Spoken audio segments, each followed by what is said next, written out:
do all a video of crypto. So here it is. I'm not sure, probably opening up a can of worms, but let's talk through it. Let's talk through crypto. Let's talk about when I learned about it. Let's talk about where I was and what I was doing. And let's then talk about the existing banking system and talk about some fundamentals around that. Let's talk about sovereignty, and then let's talk about philosophical stuff. Let's talk about whether it takes us to a better place. Let's look at a macro view of things rather than dive into the micro. So where did I learn about it? What do I know about it? And why do I feel like I have the right to talk a little bit about it? Listen, I learned about it. I was actually building a digital business back in 2009. And I was building that because I'd done very well in property development, and I wanted to give Yellow Pages. I'd been working for Yellow Pages some years prior, and I wanted to give them some competition. So I took them on back in 2009, created an online business directory. We had some good wins. Obviously, we had Murdoch's Group, which is community newspapers, buy in. We had Stokes, which was the Seven West Media Group, which, if you know, it's the biggest media group in Australia, also buy in. We were right in the thick of that tech space and a disruptor at that. So listen, anything like this that, looked like it was a disruptive technology, I was immediately onto, wanting to know about. And so I knew about it back in 2009. I listened heavily, I read heavily, I understood, and I washed it against my own history of business and investment and so forth. And also from my history in trading. I mean, I used to do options trading. I used to teach people how to trade options in the derivatives market. And so I looked at it, and my conclusion was this: it's a Ponzi scheme. There's no store of value. And third is where exactly would you, or how would you define an exit? So you're on this Ponzi scheme, and you go, where do you get off? You've got to know, like everything, where your exit is. And so I saw this and I go, the only thing that really gives it value is this. There's one guy here and he's got a real world dollar. He puts it in to that, and all of a sudden he's put some value into it, and it's given it some value. But it really has nothing behind it. No, it's not like you put into a house and you can literally see the bricks and mortar.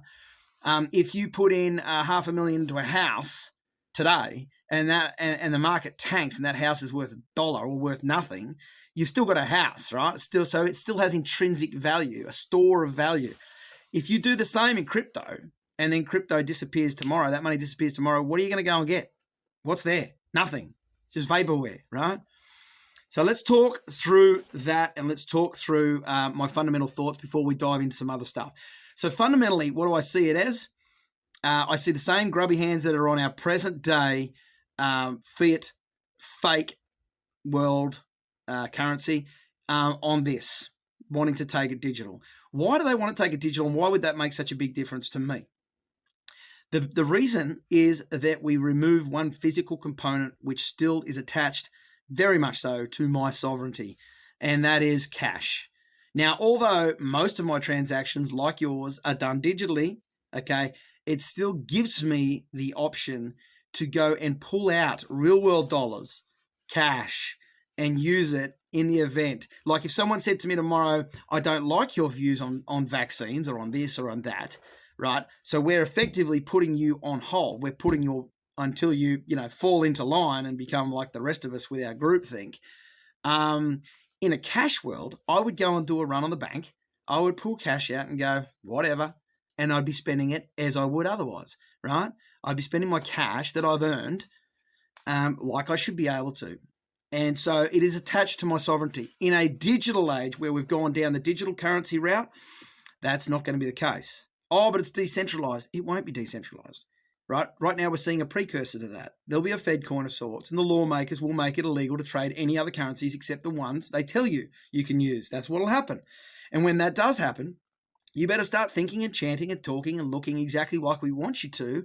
Otherwise, we're going to turn you off. We're going to cancel you. We're pretty good at that. We've had a lot of experience at canceling people and canceling things.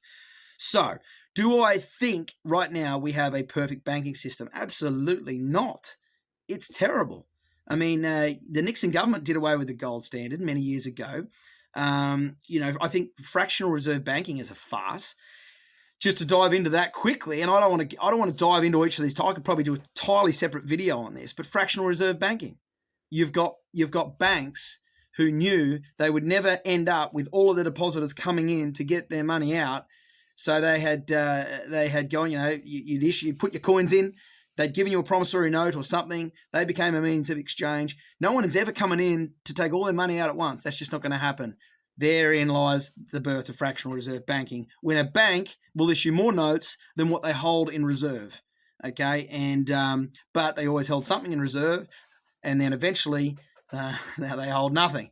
But once that gold back was done away with, obviously now we've just got pure funny money printed out. It might as well be monopoly money, but it's our faith in it, it's our belief in it that it has a store of value. But more importantly, when we talk about it against crypto, it's its physical nature, right? The fact that I can physically grab dollars and go and spend it as I would like to. That is my last piece of sovereignty. And in a world where sovereignty is literally flying out the window, you want that. You want that for yourself. You want that for your kids. Because today, your ideological views might do that with the rest of the world around you. Tomorrow, they might do that where you don't agree and they cancel you.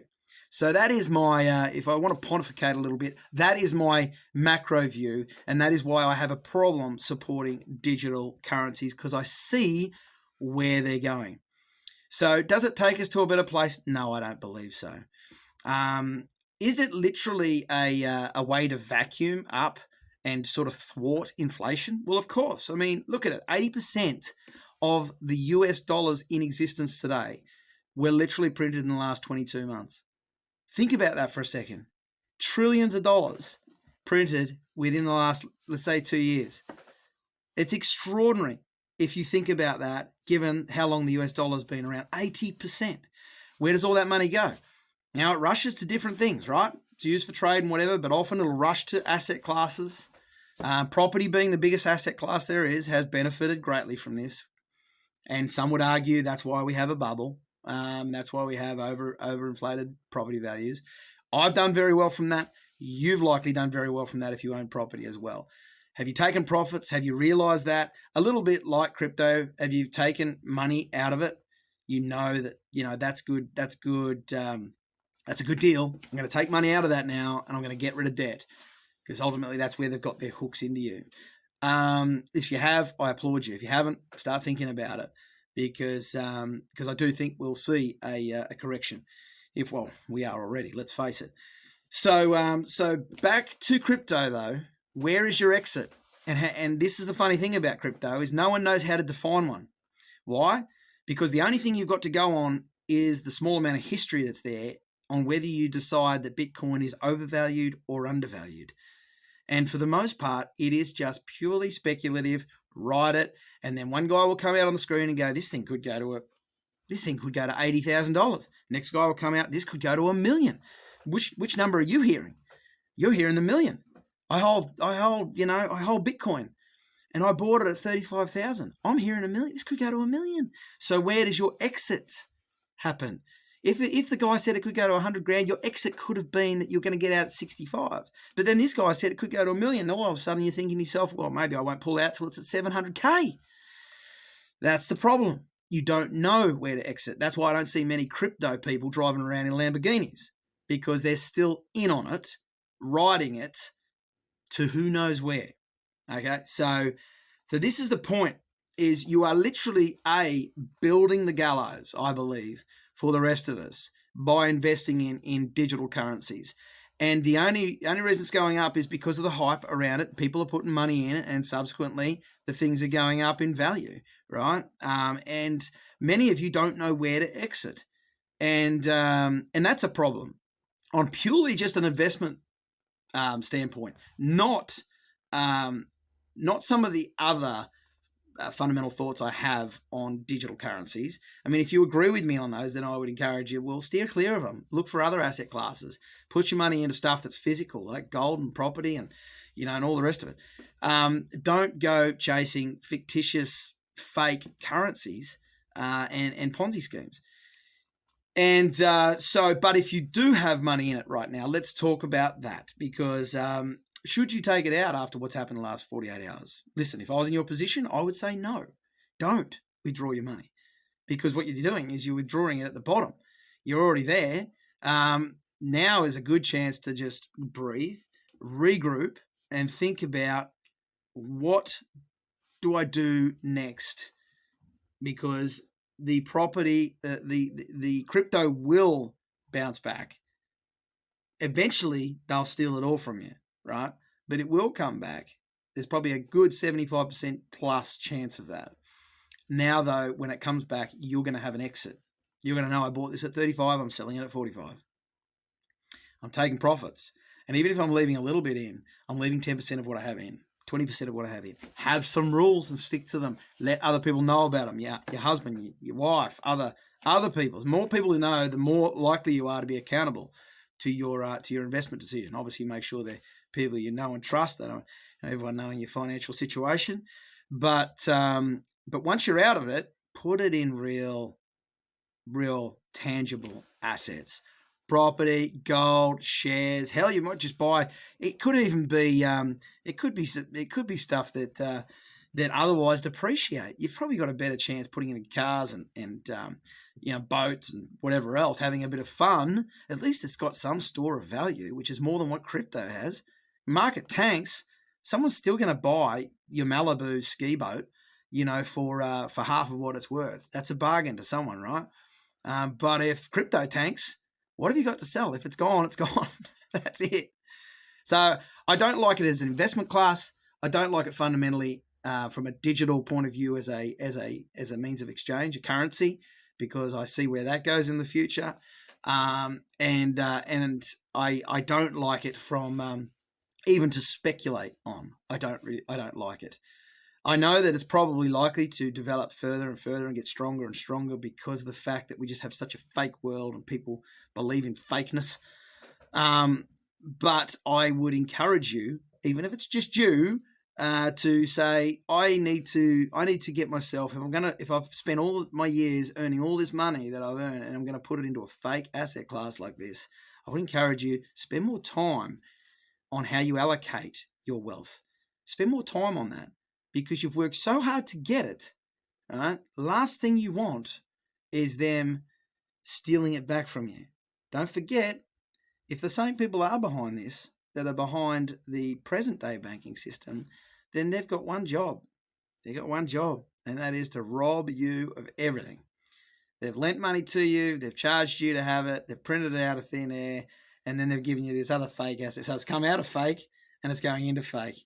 And they will choose when they pull the rug from underneath you, and you will end up with nothing and nothing to show for it, nothing tangible to show for it.